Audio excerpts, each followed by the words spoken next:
10वी झाली, आता आपल्या घरामध्ये एक समस्या असते, एक प्रश्न आपल्यासमोर नेहमी असतो, तो म्हणजे आता पुढे काय? सायन्स करावं, आर्ट करावं की कॉमर्स करावं का डिप्लोमा करावा? हा प्रश्न प्रत्येकाच्या समोर असतो. अगदी मुलांनाच काय तर पालकांनासुद्धा याचं आपल्याला उत्तर समजत नाही की आपल्या मुलांनी काय करावं. मग काळजी करू नका, अशाच पालकासाठी, अशाच मुलासाठी आजचा आपला हा व्हिडिओ असणार आहे की वर्ग 10वी झाल्यानंतर पुढे भविष्यामध्ये काय संधी असणार आहेत. बालमित्रांनो, आपण मागील व्हिडिओमध्ये पाहिलं की इंजिनिअरिंग करण्यासाठी आपल्याला काय करता येईल, डिप्लोमा कसा करावा, ITI कसं करावं, नीट काय आहे, मेडिकल फील्ड काय आहे, याबाबतची आपण सविस्तर माहिती मागच्या व्हिडिओमध्ये पाहिली. त्या व्हिडिओची लिंक मी डिस्क्रिप्शनमध्ये दिलेली आहे. जर तो व्हिडिओ आपण पाहिला नसेल तर तो डिस्क्रिप्शनमधून लिंक घ्यावी आणि तिथून तो पाहावा.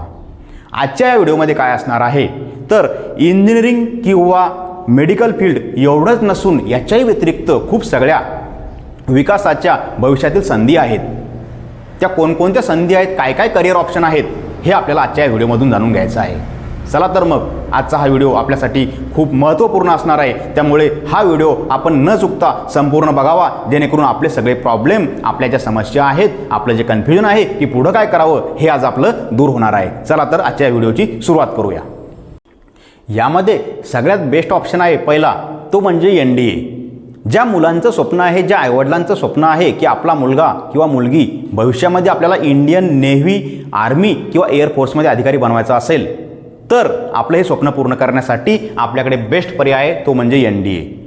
आता हा NDA केल्यानंतर 2 वर्षाचा अभ्यासक्रम पूर्ण केल्यानंतर जेव्हा आपण NDAचा पेपर देतो आणि त्यातून आपलं सिलेक्शन होईल, तेव्हा आपण ऑफिसर बनणार. आता ही कशा प्रकारची परीक्षा आहे, कशी द्यावी लागते, काय तयारी आहे, काय पात्रता आहे, हे आपण सविस्तरपणे पाहूया.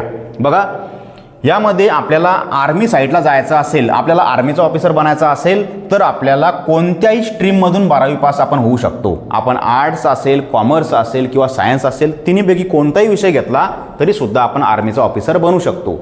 परंतु आपल्याला एअरफोर्स किंवा नेव्हीमध्ये जायचं असेल तर मात्र आपल्याला 12वीमध्ये सायन्स हाच विषय आपला असला पाहिजे आणि त्यामध्ये फिजिक्स, केमिस्ट्री आणि विशेष करून मॅथ हा विषय आपला त्या ठिकाणी असला पाहिजे. तेव्हाच कुठे आपण एअरफोर्स आणि नेव्ही फोर्समध्ये जाऊ शकतो.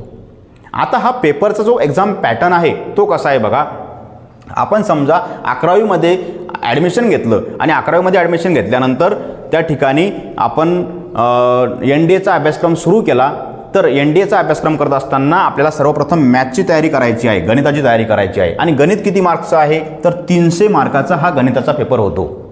आता या गणिताच्या पेपरमध्ये जर आपण विचार केला तर JEE इतकं टफ याचं गणित नसते, थोडंसं मध्यम स्वरूपाचं गणित आहे, परंतु सराव हा खूप लागतो, अभ्यास करावाच मात्र लागतो. त्यानंतर पुढचा जर दुसरा पेपर असेल तर तो आहे जनरल ॲबिलिटी टेस्ट म्हणजेच GAT. हा सुद्धा 600 मार्कचा असतो. आता या 600 मार्कच्या पेपरमध्ये काय काय विचारलं जाईल, जनरल ॲबिलिटी टेस्ट म्हणजे नेमकं काय काय विचारलं जाईल, स्वरूप काय असेल, कोणता अभ्यासक्रम असेल, तर बघा त्यामध्ये GATमध्ये इंग्लिश नावाचा एक सब्जेक्ट आहे. इंग्लिश ग्रामर वगैरे आपण ते आपलं परफेक्ट असलं पाहिजे. जनरल नॉलेज हा एक विषय आहे, सायन्स हा विषय आहे, करंट अफेअर हा विषय आहे, म्हणजे चालू घडामोडी आहेत, त्याचबरोबर हिस्ट्री आहे आणि जिओग्राफी आहे. एवढे सगळे विषय हे GAT म्हणजे त्या GATमध्ये येतात, जनरल ॲबिलिटी टेस्टमध्ये येतात. एवढ्या सगळ्या विषयांचा आपला अभ्यास हा त्या 2 वर्षामध्ये आपल्याला करायचा आहे. म्हणजे टोटल त्या ठिकाणी मॅथचा पेपर हा 2.5 तासांचा होईल आणि GAT जो पेपर आहे तो 2.5 तासाचा होईल. असे हे 2 पेपर होतात. आणि या 2 पेपरमध्ये आपल्याला टोटल मार्क्स किती मिळणार आहे तर त्यामध्ये 300 मार्काचं गणित आहे आणि 600 मार्काचा हा GATचा पेपर आहे. म्हणजे टोटल 900 मार्काचा पेपर आहे. आता हा 900 मार्काचा पेपर दिल्यानंतर पुढे काय, मग लगेच आपण ऑफिसर होणार का तर नाही. त्याच्यानंतर अजून एक परीक्षा आहे, अजून एक टेस्ट आहे, ती म्हणजेच आपल्याला इंटरव्ह्यू द्यावा लागतो, SSB इंटरव्ह्यू. जवळपास 5 दिवसाचा हा इंटरव्ह्यू असतो. यामध्ये आपली पर्सनॅलिटी डेव्हलपमेंट, आपली विचारशैली, आपण एखाद्या विशिष्ट प्रसंगी कसं वागू शकतो, अशा स्वरूपाचे प्रश्न आपल्याला विचारले जातात अधिकाऱ्याकडून. आणि मग त्याच्यामध्ये सुद्धा त्याचे आपल्याला 900 मार्क्स भेटतात. म्हणजे 900 मार्क्स हे इंटरव्ह्यूचे आणि 900 मार्क्स त्या लेखी परीक्षेचे, असे टोटल 1800 मार्क्सचा हा पेपर होतो. आणि या 1800 मार्क्समधून आपल्याला स्कोअर किती आला याची मेरिट लिस्ट लागते आणि त्यानुसार आपण आपलं सिलेक्शन होऊ शकते, आपण बेस्ट स्कोअर केला तर. म्हणजे ही एक चांगली संधी आहे. आपल्या मनात जर का जिद्द असेल अभ्यास करण्याची तयारी असेल तर आपलं जे स्वप्न आहे अधिकारी बनण्याचं, ऑफिसर बनण्याचं, नेव्ही, आर्मी किंवा एअरफोर्समध्ये, ते नक्कीच पूर्ण होऊ शकते. मित्रांनो, याच्या व्यतिरिक्त अजून आपण काय करू शकतो तर बघा, आपल्याकडे पुढील ऑप्शन आहे तो म्हणजे BSc ॲग्रिकल्चर. आपला देश हा कृषीप्रधान आहे. शेती क्षेत्रामध्ये खूप भविष्यात डिमांड वाढत चाललेली आहे. नवीन नवीन टेक्नॉलॉजीज, ॲटोमेशन या क्षेत्रामध्ये वाढत आहे आणि आपल्याला या टेक्नॉलॉजीचा अभ्यास जास्तीत जास्त करायचा असेल, शेती करायला आपल्याला आवडत असेल, शेतीविषयी नवीन नवीन गोष्टी शिकायच्या असतील किंवा शेती क्षेत्रामध्ये आपल्याला खूप मोठं काहीतरी बिझनेस म्हणा, काहीतरी आपल्याला करून दाखवायची इच्छा आहे, तर आपल्यासाठी BSc ॲग्रिकल्चर हा खूप महत्त्वाचा या ठिकाणी ऑप्शन आहे. विशेष करून खेड्यामध्ये राहणाऱ्या मुलांसाठी हा एक बेस्ट ऑप्शन आहे. शहरी भागातील मुलंसुद्धा करू शकतात, परंतु ग्रामीण भागामध्ये शेतीशी निगडीत गोष्टी मुलांना जास्त माहीत असतात, त्यामुळे त्यांना हा विषय त्यांना पुढेसुद्धा सोपा जातो आणि नंतर वेगवेगळ्या संधीसुद्धा ग्रामीण भागामध्ये याच्यावर असतात. बघा, हा अभ्यासक्रम कसा आहे तर 4 वर्षाचा हा डिग्री कोर्स आहे. एकदा का 12वी झाली की आपल्याला 4 वर्षाचा हा कोर्स करावा लागतो. मग 12वी कोणत्या क्षेत्रातून असावी आपली तर 12वी आपल्याला सायन्स घ्यावं लागते, विज्ञान घ्यावं लागते 12वीमध्ये. त्या ठिकाणी आपण PCMसुद्धा घेऊ शकतो किंवा PCB, बायोलॉजीवाला विषय असेल किंवा मॅथवाला विषय असेल, दोन्हीसुद्धा आपण घेऊ शकतो. दोन्ही वेगवेगळे घेतले तरी काही हरकत नाही. आपण ॲग्रिकल्चर या ठिकाणी करू शकतो. 12वी सायन्स, PCB घ्या किंवा PCM असेल, दोन्हीपैकी कोणता असेल किंवा PCMB जरी असेल तरीसुद्धा आपण BSc ॲग्रिकल्चर करू शकतो. म्हणजे फक्त 12वीच्या मार्क्सवर नाही तर आपल्याला MST CET ही जी इंट्रान्स आहे आपल्या महाराष्ट्र शासनाची, ही परीक्षा द्यावी लागते आणि या परीक्षेच्या माध्यमातून मेरिट लिस्ट लागेल आणि आपल्या महाराष्ट्रातील जेवढे पण सगळे कृषी विद्यापीठ आहेत, जे नामांकित कॉलेज आहेत, त्या कॉलेजमध्ये मेरिट लिस्टनुसार आपला नंबर लागू शकतो.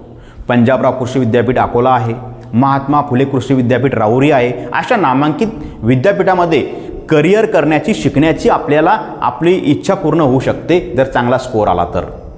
त्यामुळे हा एक बेस्ट ऑप्शन आहे.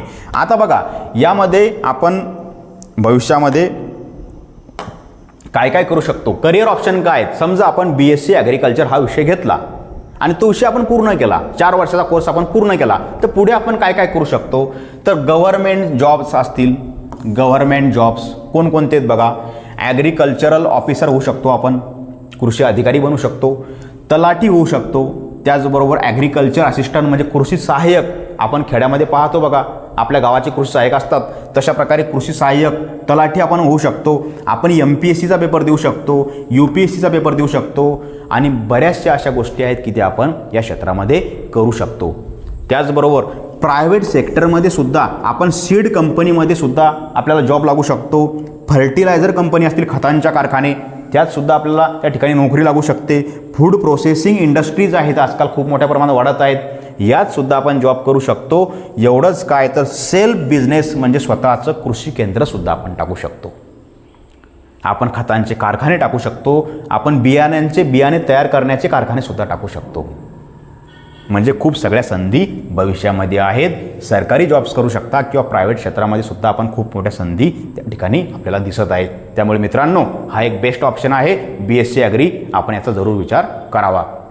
त्यानंतर बघा, पुढे आहे तो म्हणजे प्लेन BSc. आपल्याला जर असं वाटलं की फिजिक्स विषय असेल किंवा केमिस्ट्री असेल किंवा मॅथ असेल किंवा बायोलॉजी असेल किंवा कॉम्प्युटर सायन्स असेल, यापैकी कुठला तरी एखादा विषय घेऊन आपल्याला त्या विषयामध्ये स्पेशलायझेशन करायचं, आपल्याला त्या विषयामध्ये मास्टरी करायची, तर आपण पुढे MSc करू शकतो BSc करून, नंतर आपण PhD करू शकतो. ह्या दोन्ही गोष्टी करून आपण त्या गोष्टीमध्ये स्पेशालिटी आपली येईल आणि ते एकदा आल्यानंतर आपण पुढे एखाद्या विद्यापीठामध्ये, एखाद्या कॉलेजवर आपण तिथे प्रोफेसर राहू शकतो. आपला स्पेसिफिक आपला विषय असेल, आपण सायंटिस्ट बनू शकतो, आपण UPSC किंवा MPSC सारख्या स्पर्धा परीक्षा देऊ शकतो, आपण बँकिंगची तयारी करू शकतो. म्हणजे बरेचसे ऑप्शन तुम्ही प्लेन BSc घेतलं 12वी नंतर तरीसुद्धा आपल्याला करता येईल. परंतु प्लेन BSc जरी घ्यायचा असेल तर त्या ठिकाणी 11वी 12वीमध्ये आपला विषय कोणता असला पाहिजे तर तो असला पाहिजे विज्ञान, सायन्स असला पाहिजे, तेव्हाच कुठे आपण प्लेन BSc करू शकतो. आता त्यानंतर पुढचा ऑप्शन काय बघा, तो आहे LLB. ज्या लोकांमध्ये कॉन्फिडन्स आहे, इतरांना न्याय देण्याची भूमिका आहे, आवड आहे लोकांचे भांडणं सोडवण्याची, त्यामध्ये तर्कशुद्ध विचार करण्याची आपले म्हणणं इतरांना पटवून देण्याची ही ज्यांच्यामध्ये आवड आहे ते मुलं LLB करू शकतात. मग LLB करण्यासाठी 12वीमध्ये 11वी-12वीमध्ये तुम्ही आर्ट्स घेऊ शकता, कॉमर्स घेऊ शकता किंवा सायन्ससुद्धा घेऊ शकता. तुम्ही कुठलाही पर्याय घेतला तरी तुम्ही LLB करू शकता. 12वीनंतर जर तुम्ही LLB केली, तुमची इच्छा असेल की फक्त आपल्याला LLBच करायचं, आपल्याला वकीलच व्हायचं आहे, आपल्याला ॲडव्होकेट व्हायचं आहे, तर आपण BA LLB करू शकतो, आपण BBA LLB करू शकतो, BSc LLB करू शकतो किंवा BCom LLB करू शकतो. यापैकी कुठलाही कोर्स आपण 12वीनंतर केला तर तो किती वर्षाचा आहे? 5 वर्षाचा कोर्स आहे. जर आपला मोटो असेल, आपलं ध्येय आता ठरलेलं असेल की आपल्याला वकीलच व्हायचं, तर तुम्ही हे अशा प्रकारची कोणती तरी एखादी फील्ड 12वीनंतर निवडायची. 5 वर्षामध्ये तुम्ही वकील होणार. किंवा तुम्हाला ग्रॅज्युएशन करायचं असेल, तुम्हाला BA, BSc किंवा BCom यापैकी कुठलं तरी एखाद्या क्षेत्रामध्ये फील्डमध्ये तुम्ही ग्रॅज्युएशन तुमचं पूर्ण झाल्यानंतर तुम्ही नंतर पुढे LLB करू शकता. म्हणजे ग्रॅज्युएशन 3 वर्ष आणि LLB 3 वर्ष असे नंतर मात्र तुम्हाला 6 वर्ष त्या ठिकाणी लागू शकतात. पण तुमचं ध्येय जर क्लिअर असेल की आपल्याला वकीलच व्हायचं, तर तुम्ही ग्रॅज्युएशन करणे आणि नंतर ते 3 वर्ष म्हणजे टोटल 6 वर्ष लागतील. तुम्ही हा कोर्स जे आहेत हे कोर्स तुम्ही 5 वर्षातच पूर्ण करू शकता. अशा प्रकारे LLB करून आपण समाजामध्ये इतरांना न्याय देण्याचं काम करू शकतो. खोट्याचं खरं आणि खऱ्याचं खोटा करणारा वकील आपल्याला बनायचं नाही आहे, तर इतरांना न्याय देणारा, आपलं कर्तव्य पार पडत असताना फक्त आपल्याच हिताचा विचार न करता इतरांना कसा न्याय भेटेल हा विचार जर तुमचा असेल किंवा हे तुम्हाला करून दाखवायचं असेल, तर तुम्ही LLB करू शकता. भविष्यामध्ये जजसुद्धा बनू शकता, कोर्टामध्ये वकिली करू शकता आणि बऱ्याचशा संधी या क्षेत्रातसुद्धा आहेत. त्यामुळे आपण LLB हा ऑप्शन आपल्यासाठी एक चांगला पर्याय होऊ शकतो. बघा, पुढे ज्या मुलांना कॉम्प्युटर फील्डमध्ये आवड आहे, मोबाईल सॉफ्टवेअर तयार करणे, मोबाईल ॲप तयार करणे आणि त्याचबरोबर टेक्नॉलॉजी या क्षेत्रामध्ये जर का आपल्याला काम करायची आवड असेल, तर आपल्यासाठी बेस्ट पर्याय जर आहे तर तो आहे BCA आणि त्यानंतर MCA. बघा, BCA हा जो कोर्स आहे हा कॉम्प्युटर कोर्स हा 3 वर्षाचा आहे आणि MCA हा मास्टरी त्या कॉम्प्युटरमध्ये तो 2 वर्षाचा आहे. म्हणजे 3 आणि 2 या 5 वर्षामध्ये BCA आणि MCA आपलं कंप्लीट होते.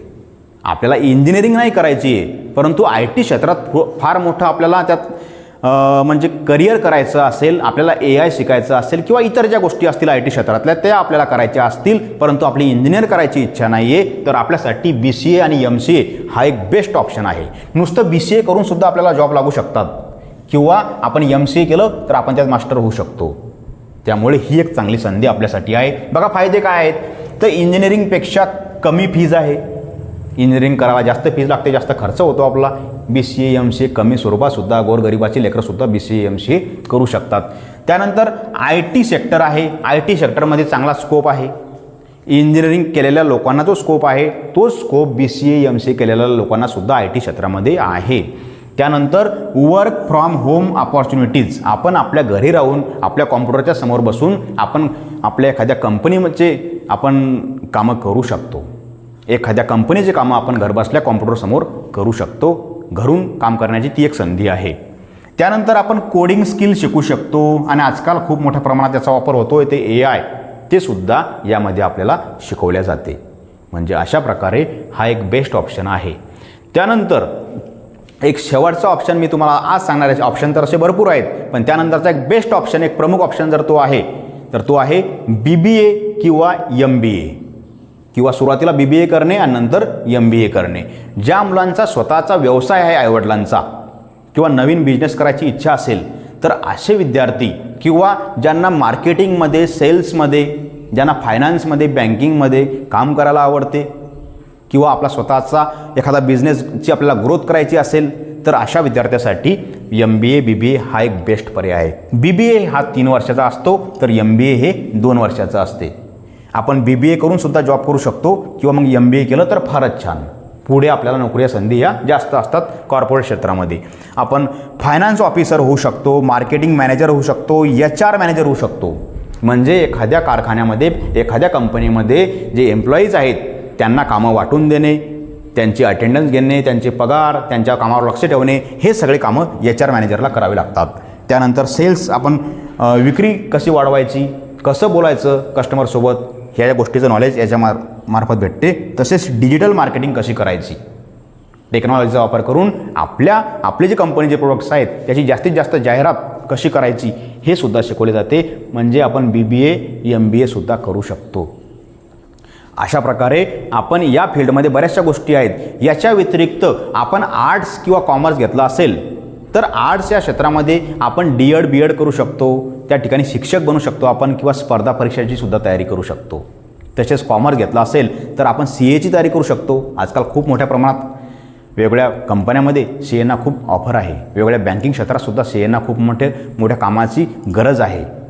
मग CA हा एक बेस्ट ऑप्शन आहे. त्याचबरोबर BComसुद्धा आपण करू शकतो आणि स्पर्धा परीक्षासुद्धा देऊ शकतो. आर्ट्स असेल, कॉमर्स असेल, अगदी सायन्ससुद्धा असेल, तिन्ही गोष्टी असतील तर आपण स्पर्धा परीक्षाची तयारी करू शकतो आणि आपलं स्वप्न पूर्ण करू शकतो. बालमित्रांनो, आज आपण भविष्यामध्ये 12वी नंतर करिअरच्या कोणकोणत्या संधी असतात याविषयी सविस्तर माहिती पाहिली. मला अशी आशा आहे की यापैकी एखादा ऑप्शन आपल्याला नक्की आवडला असेल. आपल्याला कोणता ऑप्शन आवडला हे मला कमेंटमध्ये जरूर सांगा. तसेच हा व्हिडिओ जास्तीत जास्त मुलांपर्यंत पोहोचला पाहिजे, जास्तीत जास्त पालकापर्यंत पोहोचला पाहिजे, त्यासाठी या व्हिडिओला जास्तीत जास्त शेअर करा. तसेच आपल्यापर्यंत अशाच प्रकारचे व्हिडिओ आपल्याला मिळावेत यासाठी माझ्या AC सायन्स प्रो या चॅनलला सबस्क्राईब करायला विसरू नका. धन्यवाद.